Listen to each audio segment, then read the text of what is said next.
Yo, what's up boys? Welcome to my 10-11 mid lane solo queue tier list. Running through some of the strongest mids of the patch and just going to be having a bit of a yarn about the changes in the mid lane meta and how you can abuse it to climb some divisions and LP this patch. Quickly before we break it down guys, today's video is sponsored by unicorn.com.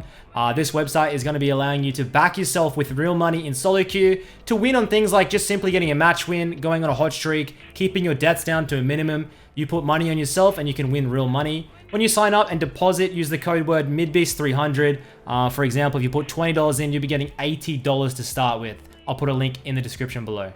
Okay, so jumping straight into the patch, we have 10.11 and 10.10. I haven't done a tier list since 10.9, so we're going to be going over the last two patches of details. We saw Diana get a nerf last patch. She got a base health nerf. It's pretty much meaning she's coming to lane with 30 or so less health. It's like an auto attack of damage. Yes, it does hurt, but this only really matters into lanes where you're going to struggle a lot. Like, let's say you're versing an Orianna. I'd run teleport into an Orianna. She's going to bully you out early. Run teleport, okay? Start with a Doran's ring. Then after the 3 to 4 first waves, back and get another Doran's ring. Start stacking that health and you're good to go. This nerf, it definitely hurts, but Diana is such a straightforward and easy to execute champion, especially in lower elos at the moment. I really can't pass up this champion. You run Conqueror, you get very beefy. You can go that Proto Belt into things like Morello, Hourglass, perma hard engage. It's so easy to set up and play, guys. Below Diamond, they just perma stack in the mid lane. Just flash ER, boom, they're one shot. How easy is that for you guys to do? You can run Electrocute into short range matchups, things like Echo. I'll do that into things like Fizz. You can cheese out early kills. Into matchups where you're going to struggle in the early game, things like the LeBlanc, the Orianna. Run Teleport, get a double Doran's on that first base. Moving across, we're seeing the Galio move into the S tier. This might surprise a lot of you. Galio has been slowly creeping back up. I believe he has 5 patches of straight buffs. He has been buffed 5 times in a row since that huge nerf he saw a while back when he was so prevalent in the meta. And Galio is really good at the moment. There's actually a 1k LP player called Love Galio in Korea. He goes Predator Galio and he just permanently roams. Runs teleport with Nimbus Cloak, teleports in, gets that flank off, puts that W down and just kills everybody. I think Galio has a really easy to execute laning phase. You can even go things like the Aftershock if you need to, Electrocute if you want more damage, Predator for roaming. There's this Unsealed Spellbook we saw Doonby been going in the recent competitive games. Galio, it's a great champion all around. Synergize it with things like the Camille, like Jarvan, like Kindred. Champion is perfect to play, especially in lower elos. I guess in every elo at the moment. I'm seeing a lot of Galio in high elos as well. He's a great counter to smaller range champions that want to hard engage, things like the Katarina, the Fizz, the things that want to jump onto you, the Kiana. They jump onto you, you just W, lock them down, put your combo down. It's great. So moving down now, Nocturne mid. We saw a tiny nerf to Nocturne mid a while back, but this champion, in my opinion, is the easiest champion to climb with at the moment. The easiest. It almost has no bad matchups. You have incredible wave clear. You can clear camps. You get 10 CS per minute every game. And you just perma-kill people with your ultimate. The setup is Electrocute. You want to be going Electrocute. You want to be rushing Tiamat into Duskblade. After that, you can go pretty much anything. You can go for a Black Cleaver. You can go for an Edge of Night if you want to counteract someone's first spell. You can keep going Lethality. You can go Umbral if you want to try and start denying vision. A lot of options for the Nocturne. And you just want to clear mid, look into the side lanes, go and clear jungle camp, clear mid. Time summoner spells, super important. If their flash is down, you're ulting in. Next up is Echo. I think Echo at the moment, I don't know, man. He feels so strong in the mid lane. Once again, it's similar to that Diana where hard matchups, you go teleport. Easy matchups, you go ignite. You see that review I did on Jialai Ban not too long ago. He's approaching challenge now and he's popping off in his games. Echo is such a consistent champion, guys. You can CS well, you can team fight correctly, you can split push. There's just nothing this champion can't do. The one thing you gotta be careful about is hard CC. Merc treads, sometimes it's gonna be needed if you're versing things like the Galio, if you're versing things like the Twisted Fate, like the Lissandra. You need Merc treads so you don't just get boom one shot before you get that ultimate off. Moving down now, may surprise a lot of people, Orianna has been put into my S tier. I believe she is one of the best control mages at the moment. Some people might think that's weird. considering you got things like Syndra that's hovering around. I think Orianna is better, mainly because AD carries have been buffed this patch, and the jungle meta at the moment is favoring picks like Kindred, favoring picks like Olaf, Trundle. You put your ball in them and they just speed around the map and you protect them. If you don't want to protect your jungler, you put it on the AD carry who saw massive health buffs and zeal buffs, which is going to be helping them out to be even more potent in this patch. Orianna, you see Dopa, he likes to go Ardent Orianna when he has things like hyper carry ADs like Siva, Jinx, Caitlyn. You can pretty much say any AD carry. You can go Ardent on that Orianna second, and you can start looking to set up your team. And even if you don't have a strong AD, you have those strong junglers like Olaf, Kindred, who make use of the ball. I definitely think Orianna, we're going to see this patch and next, mid lane is going to start to realize how bonkers this champion is in the meta. And she has seen a couple of buffs in previous patches that will help her out, no doubt in my mind. Twisted Fate, my man, he is insane right now. He's incredible. So much diversity. You can AD, hybrid, AP, you can go Electrocute, Unsealed Spellbook, Comet. There's so many different setups to make TF perfect in the meta. You just need to know when to do one option and when to do others. I recommend checking out, there's a lot of people that do reviews on YouTube, probably mine, they're decent. There's other people that do them that are also good. Twisted Fate at the moment, he's god tier, guys. He's starting to get picked up by pros in competitive play. I'd recommend giving him a go and trying to follow that Dopa-esque playstyle or that Jebsu-esque playstyle, who I did a review on not too long ago. Moving down to Zoe. Zoe's still the mid lane solo queue pest. The most disgusting, tilting champion you can pick to make your enemies hate their lives. I think Zoe has great laning phase, scaling's good, a little bit immobile, but the thing is you can go Nimbus Cloak, you can start zooming around with all your summoner spells. The champion's no doubt S tier. And lastly is Cassiopeia. I think Cassio is still underrated. She's the perfect champion into these dash type champions. Huge DPS. She has an early Baron Rush, good objective control, strong laning phase, strong side laning. You can go Conqueror into 1v1 matchups, Phase Rush into things like Olaf, where you need to kite away. So many options, and that's going to round off my S tiers for 10-11. Moving across now to my A tiers, we see Corkstar finally in the A tiers. He's moving his way up. Corky's performing very well in the mid lane in this meta. He's definitely taking use of the buffs to Zeal. Rapid Fire Cannon buffed. What else did we see? We saw PD buffed. Both items that Corky likes to build in his kit. Corky also is benefiting from the use of Muramana. It's going to help him get a more solid, steady early laning phase and transition into such a big late game scaling champion. Be so careful when you pick Corky though, guys. You really can't be picking Corky into things like Diana, into things like Nocturne, into things like Zed. You need to be careful into things like Fizz.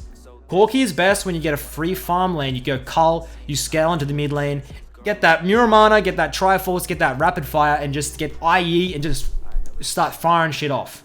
That's when Corky's good. You run him into things like Lissandra, Galio, Azir, he's a common pick.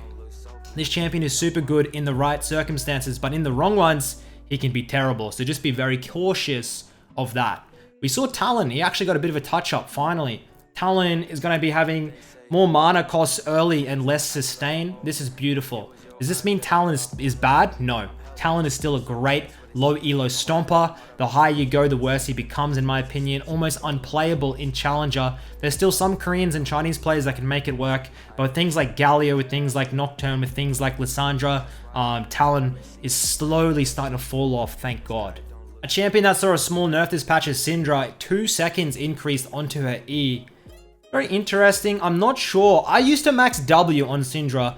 Of course, that was back when you could grab the 3 balls. But right now, Syndra, if you max that W second level 13, you are getting true damage on your W. It may become meta, it may not, but I'm going to be testing it out this week. But definitely having her E on a 2-second increase cooldown is meaning she's going to become even more vulnerable. If you're having hard engaged junglers like Kindred, Olaf running at you and you need to bump them away, sometimes that 2 seconds is the difference between life or death. And that's the only reason Syndra is not on my S tier is because this patch, she's become more vulnerable than she already was. So you need to be very careful when playing Syndra at the moment, possibly building things like Hourglass a little bit more defensively rather than going so offensive in the build setup.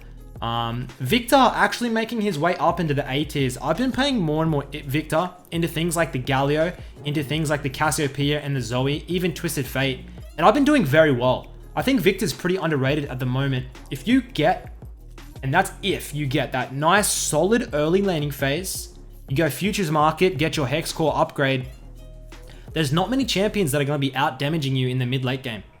Champion's goddamn wild. I think Orianna's still a little bit better as a control mage, so is Cassio. But Victor does well into Cassiopeia, it does well into Galio, it does well into Twisted Fate, Zoe. It actually has a pretty good time to these picks. So maybe it's something you guys can be looking out for. Katarina saw a pretty big buff. I think around about, I think the damage is nerfed late game, Katarina. Her early game is still the same, but as she scales in a later game, she loses about 12% damage, I think, on her passive, which is not much, but it's a beginning. It's a beginning to hopefully the demise and the downfall of Katarina mains that permanently ditch lane, roam bot, and get fucking double kills and pentakill the game. I really do not like this champion, and well, I think it is definitely still strong. I don't think it's quite up in those god tiers. You got things like the Galio, you got things like the, what else do we see? The Twisted Fate that can just lock her up and counter her. That's getting picked more and more often in the mid lane. That's going to counter her and probably bring her down to great in my A tiers as a mid laner at the moment. Moving across now to my B tiers, which are good. Things like Annie saw a big buff this patch. Is it enough to put her in the A and the S tier? I don't think so. Maybe just enough for A tier, but definitely not S tier, and especially not in high elos. If you're below Diamond, I think Annie is automatically pretty much S tier. It's so simple to play. It's a very straightforward laning phase. It's a straightforward style, but I think the champions that are Nocturne and Diana do her job and do her job better.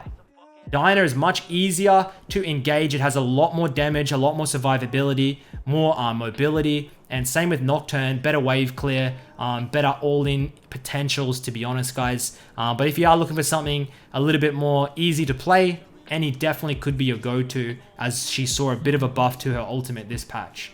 What else do we see in the B tiers that got moved around?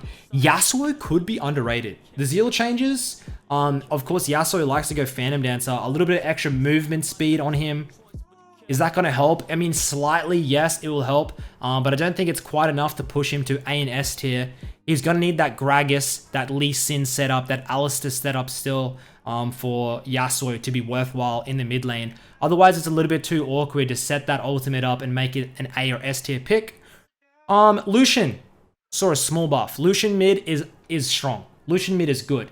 The second crit, instead of doing 75%, does 100% damage now. So crit, build, mid lane Lucian pops off. It does a lot of damage.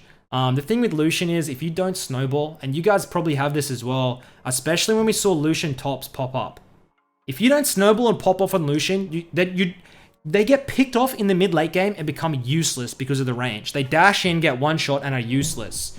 So unless you're really highly mechanical to pull off that Lucian mid, I don't think really go for it.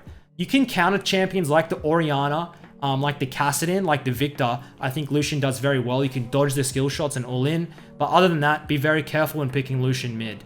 Lastly is Zed. I think these lethality champions are struggling right now.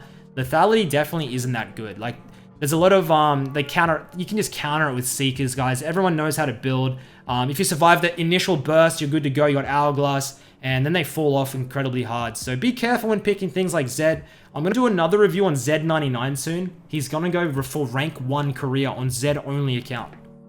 I really didn't think that was possible, but he might be able to pull it off in the next week or two. So keep updated for that. So that's going to round off my B tiers, guys. Moving through to my not optimal and my C tiers. Lux. Everyone's talking about Lux.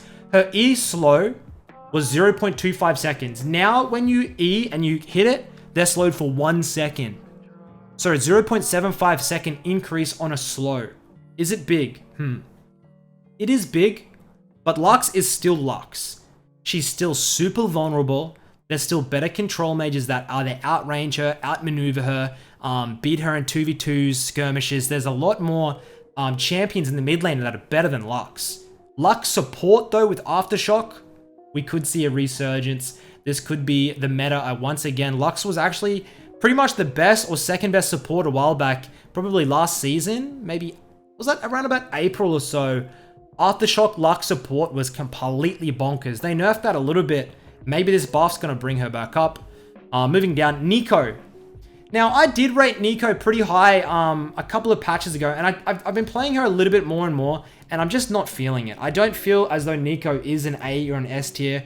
I think maybe she could be a B tier if you actually completely master her and her cloning, her passive. If you perfect that, yes, it's B or A tier.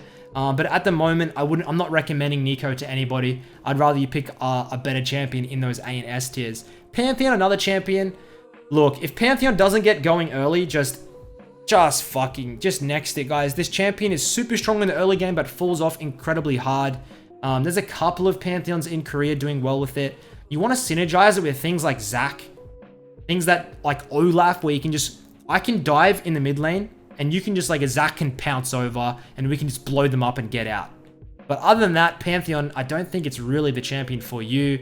Moving down to the mechanical mids, Akali and Irelia. Irelia saw a small buff, 10 damage on E. Wow, congrats. Still not going to make me pick the champion. It's lacking so much in its kit. It's too unreliable. Same with the Akali right next to her. These champions are decent at best when perfected. I'm talking 500 plus games. Decent at best. Now, for those newbies with 10, 20 games, like, just don't do it to yourselves. Don't do it to your teammates.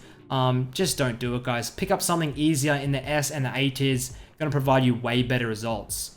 So that's going to cap off my mid lane solo queue tier list for 10-11. Let me know if you guys think I've overrated or underrated champion in the comments below. And I'll catch you all next time.